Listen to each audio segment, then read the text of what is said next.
বলে গেছি কি আমি চট্টগ্রাম যাচ্ছি, একটু ফিরতে হয়তো রাত হতে পারে, এতটুকু, আর ফিরা হয় না।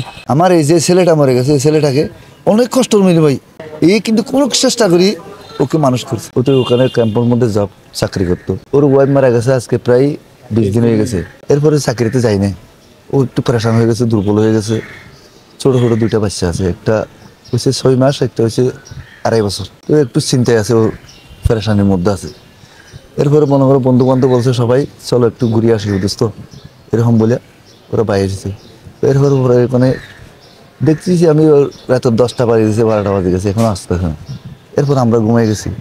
ঘুমাই যাওয়ার পর যখন 2টা বাজে গেছে, আমি আমার সাথে আমার পাশে একটা কল আছে, আমার শালা কল করছে, বলতেছে আমার ছোট ভাই কল করছে, বলতে তোমার ছেলে মারা গেছে। তখন আমি অজ্ঞান হয়ে গেছি, কীভাবে মরলো ওদের এরকম। এরপরে মোবাইল খুলে দেখতেছি কক্সবাজার চকরিয়া থানার মধ্যে এরকম ডাকাতের মধ্যে মারামারি হয়ে ডাকাতে ওকে কোপায় হত্যা করছে। ওর যদি আত্মীয় স্বজন কেউ থাকলে পরিবার থাকলে সদস্য চলে আসে। এরপরে আমরা চকরিয়া থানায় চলে যাই।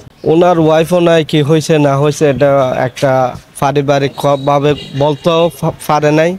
মা ওকে বলে যায় না, শুধু বাবিকে বলছে যে আমি একটু চট্টগ্রাম যাচ্ছে, ফিরতে দেরি হবে।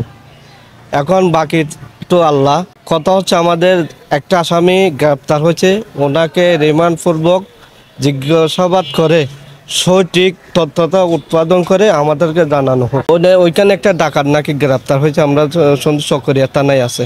তারা এখন চট্টগ্রাম মেডিকেল কলেজে চিকিৎসারত আছে। ওদের অবস্থা তো ভালো নাই, বিদায় ওইখানে রেফার দিছে। 2টা সন্তান রেখে যা এখনো কথা বলতে পারে না, বলতে গেলে একজন, আরেকজন কথা বলতে পারলে ও কি বলবে? 2.5 বছর বা 3 বছর রানির একটা বাচ্চা। এইরকম একটা ঘটনা যা মানে আমার ছোটোবেলা থেকে হয়তো আমি দেখিনি।